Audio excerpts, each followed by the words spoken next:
Hello, my name is Charity Ritchie. I have chosen to speak on Indian Horse today.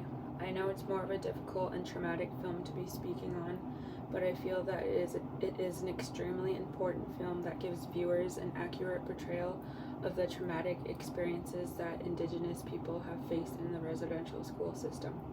The film also gives a strong portrayal of Indigenous resilience. This is just some information about the presentation. I'll start off by talking about the author, producers, and their director, the on-screen protocols, the continuity editing style of the movie, as well as discussing the story. Then I'll wrap up by speaking about what I got out of this movie and the conclusion. So this is just some information about the author. This movie was actually inspired by the book Indian Horse by Richard Wagamese. Richard wrote this book originally in 2012. The book tells of a story of a boy named Saul Indian Horse and his experiences during the residential schools. This book was one of Richard's most successful books and has been listed in the Globe and Mail's top 100 books, finalist for CBC's Canada Rewards, won a People's Choice Award, and won the First Nations Community Read Selection Award, and won the CODE Award. Essentially, the way that the book was brought to producers' attention was when a producer from Screen Siren Pictures named Christine Habler was driving in her car one day, and she was listening to the radio. It just so happens that Richard was on the radio speaking about his novel Indian Horse. Christine was so excited to hear Richard speaking because she and the Screen Siren Company were looking for an Indigenous told story about the residential schools because they wanted to help spread awareness. Christine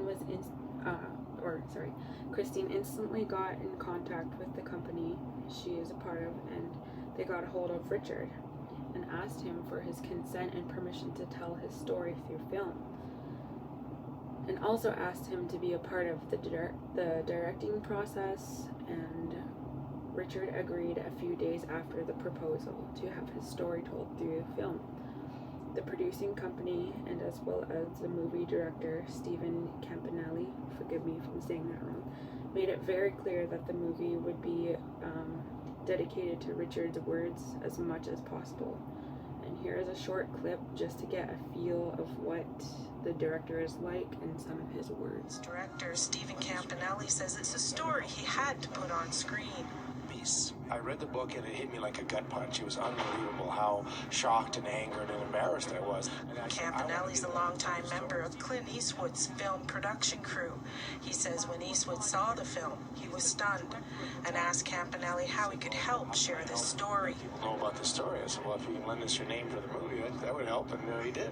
So the way that the producers and the director of Indian Horse film approached Richard and stayed true to Richard's voice really made me think of the on-screen protocols and pathways. Though the producers of the film didn't use the on-screen protocols book, since it was only written in 2019 and the film was produced in 2017, there are more than a few areas where the producers and director of the film are practicing the on-screen protocols, even though they didn't necessarily know it at the time. Well, they didn't know it at the time. For example, as soon as producer Christine heard about Richard's story, she asked Richard for permission and consent to tell his story, which is a critical component to the on-screen protocols. Also, the cast of the movie was played by Indigenous actors, which falls under the Working with Indigenous Content protocol.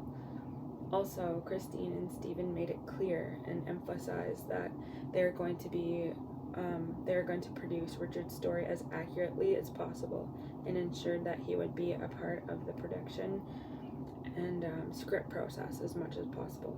This allows for narrative sovereignty, and Elder Edna Manitwabi talks about the book and movie in an interview and says, "Even though it was fiction, it was our story. It is our truth." And now to the summary of the story.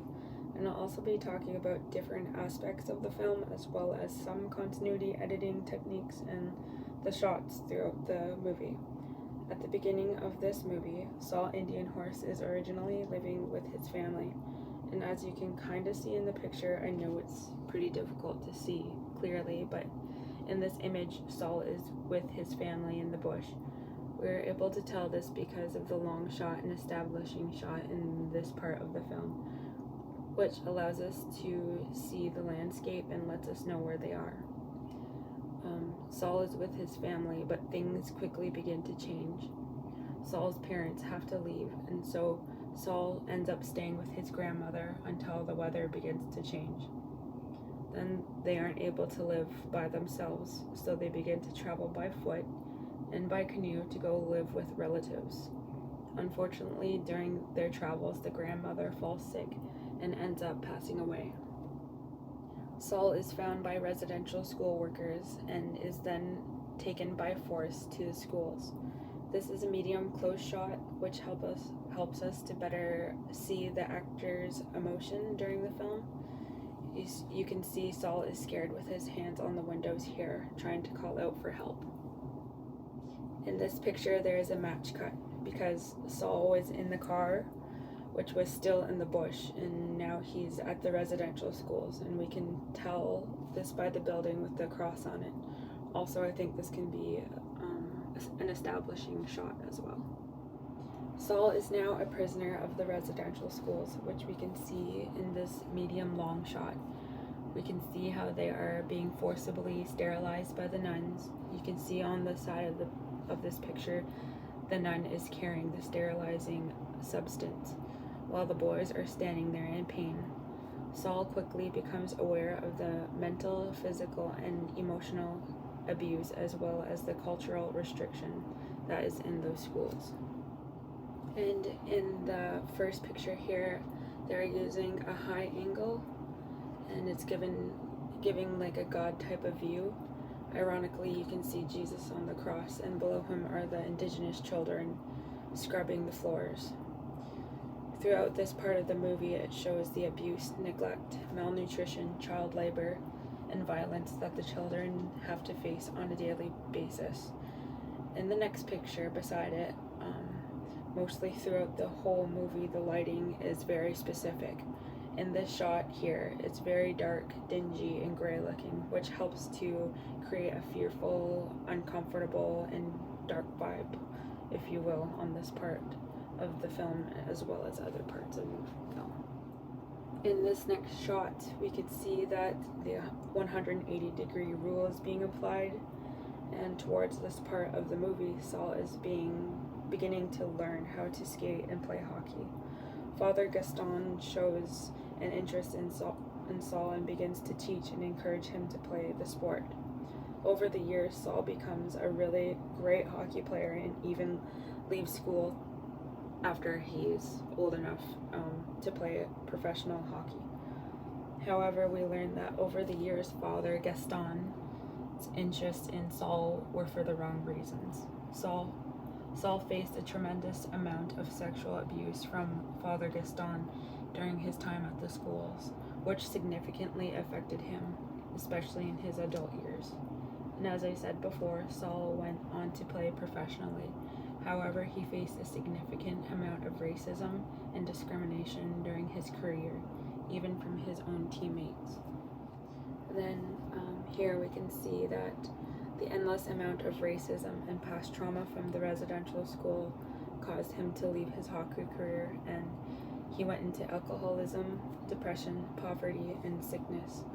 Here we can see, forgive me if I'm saying this wrong, but mise en scène. The lighting is specifically dark and dingy here. The posture of his body is low and slouched. His facial expression is sad, and I'm not 100% sure, but I'm pretty sure he's wearing makeup here to make him look more aged and worn out from his lifestyle. And the setting is obviously a bar, as shown in the picture, and all the elements here are very specific to portray that he is in a very mentally dark place in his life.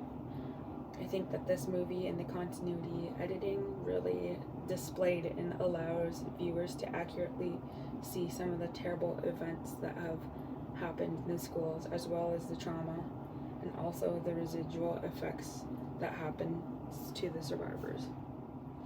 But this movie also shows Indigenous resiliency, which is the main thing that I learned and got from this movie. After everything that happened to Saul, he found the strength to reconnect with his people, and he began going to AA for Indigenous survivors, and he started his healing journey. He even began to spend time on the land, and there he was able to connect with his ancestors, and went back to his adopted home, and finally got to be with his people again. I know that the Grizzlies movie is obviously quite different from this movie because they aren't in the residential schools, but when I was watching Indian Horse, I connected the two movies because it seems to me that there is a very common theme in these types of movies, which is resilience. In the Grizzlies, they are in deep isolation, and they are suffering with intergenerational trauma and effects of residential schools. Most of the youth are also struggling with alcoholism and mental illnesses until they begin to pull together as a people. With the help of each other, they slowly begin to get better and heal and begin to flourish in the lacrosse sport. Similarly, in Indian Horse, at the end of the movie, the survivors begin to come together as a community, heal together, and Saul is then able to go and be with his family. That is everything that I have for my presentation, and thank you for listening. And also here are my citations. Thank you.